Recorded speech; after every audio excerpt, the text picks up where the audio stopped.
Oftentimes on this channel, I'll cover disappearances that offer no satisfying conclusions. These are mysteries that have baffled the world and continue to baffle the world to this day. But for every cliffhanging story I share, there are equally interesting disappearances that have actually been solved. 2019 saw its fair share of these solved disappearances, with these three being a few of the most interesting. So big yikes on my part. This first one was actually solved in 2018, but I didn't realize that till I became too invested in it. So yes, I'm officially canceled. You can go ahead and unsub now and never watch my videos again. Sorry for being a disappointment to you and my family. In December of 1994, 9-month-old Aleacia Stancil was in the care of a family friend named Dee. Dee took in the child for a short amount of time in order to allow Alicia's mother, Toni, some time to work on herself. Toni was 36 years old and going through a significant rough patch in her life at the time. She was heavily involved in drugs and worked as a prostitute in order to provide for her children. This lifestyle clearly made her unfit to raise her 9-month-old child, Aleacia, and so it was assumed that Dee was the best option to care for her at the time. However, on the 19th of December, Toni went back to find Dee and to take her baby back, only to discover that they both were gone. Dee had vanished, along with her baby. Months of searching for the baby turned into years as the case slowly faded into obscurity. And just some months after her baby had presumably been kidnapped, Toni's body was discovered in an alleyway with clear evidence that she had been murdered. And much like the disappearance of Aleacia, Toni's case quickly went cold. And from an outsider's perspective, it seemed highly likely that the murder and the kidnapping were both linked. Perhaps Toni had made enemies with the sketchy life that she was living, and maybe someone had kidnapped her baby as an act of revenge. And then perhaps they took it even further by eventually killing her just months later. In looking at the early reports, I feel like the few that were actually paying attention to the case probably thought that this is exactly what happened. Because after all, living a life that dangerous, enemies can be made very easily. I would know. Just kidding.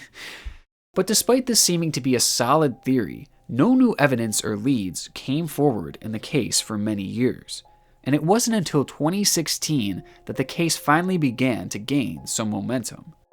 In 2014, a lady in the Phoenix area contacted authorities about the freezing cold case. She stated that she was adopted and she didn't know the whereabouts of her original family, yet she had some suspicions that she may in fact be Alisha Stencil. And in 2018, DNA tests would actually prove her to be correct. Finding Aleacia revealed that she wasn't kidnapped and that she had actually been passed around between multiple families and eventually wound up in protective services. So the whole time that authorities were looking for this little girl, she was actually in their care. This revelation also revealed that Alicia's mom, Toni, did not report her missing until March of 1995, a whole 3 months after she disappeared, which may be a testament of just the kind of mother that Toni was. Now, the fact that Aleacia had spent so much time in police care without her ever being properly identified is shocking, and it just points to how difficult things were before proper DNA testing became prevalent. Since this case's resolution, Aleacia now lives a good life under a different name, and throughout the entire process she managed to keep her identity a secret so that she could fully move on from the past. And even though Toni's murder was never solved, this case still offers some sort of a happy ending for our once missing person. Shocked would be an appropriate word for how the family of Deborah Deans felt when she presumably left her 4 children at the age of 29. On January 19, 2004, Dean was at her sister-in-law's Kimberly Hancock's house when the two began to argue. Getting frustrated with the argument, Deans called a friend who came to the house and picked her up.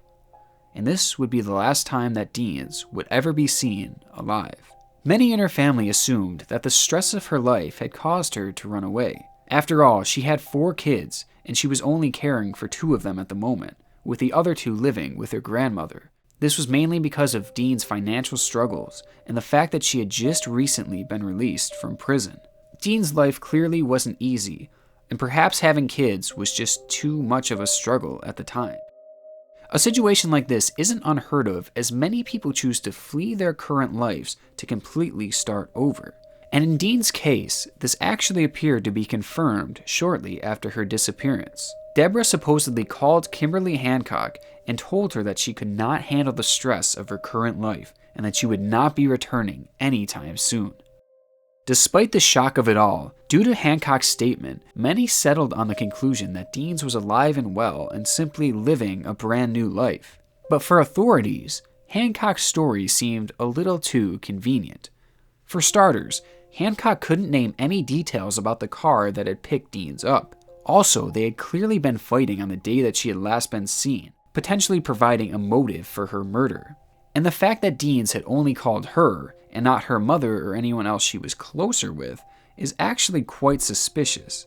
But suspicion is all that it was, as the case quickly became cold. It wasn't until 2019 when detailed information about the case was posted to a Facebook page that the case would actually become solved. On December 20th, 2019, an anonymous Facebook user emailed a detailed account of where Dean had gone to the owner of the page, Fighting Crime News and Who's Wanted. The email stated that Deans had been murdered and that her body was wrapped up and buried behind Hancock's home.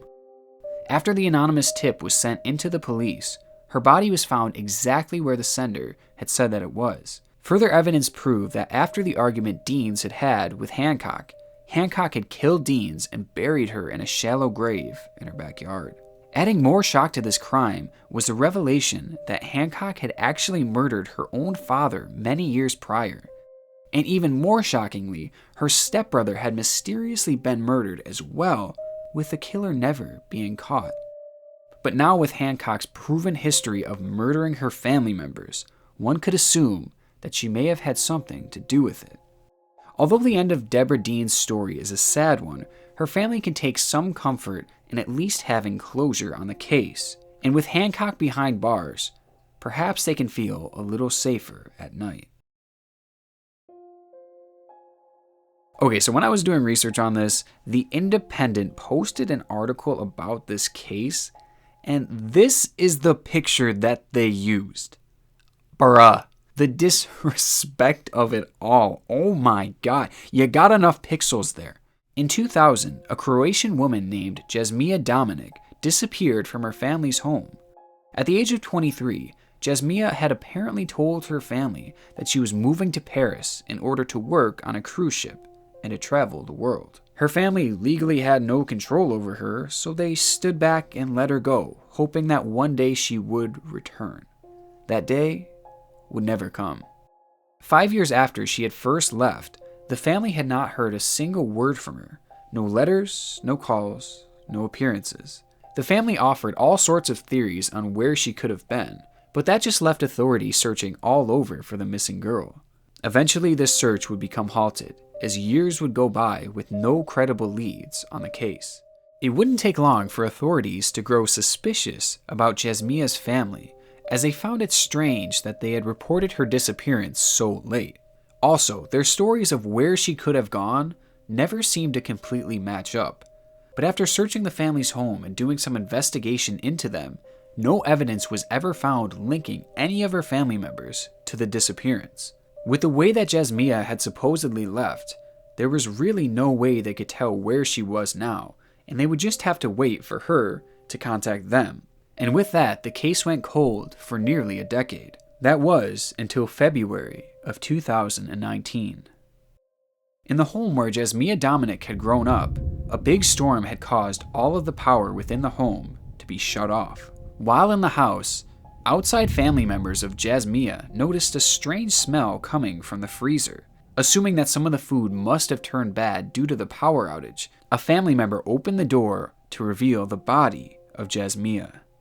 After a swift investigation, police had concluded that Jasmiyah's sister, Smihana, had murdered her back in 2000 after a minor dispute. Smihana had hit Jasmine over the head twice with a blunt object and killed Jasmiyah instantly.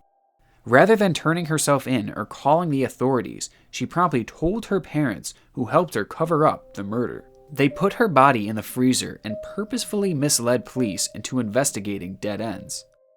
The body was hidden in their own home for nearly 19 years until it was eventually discovered.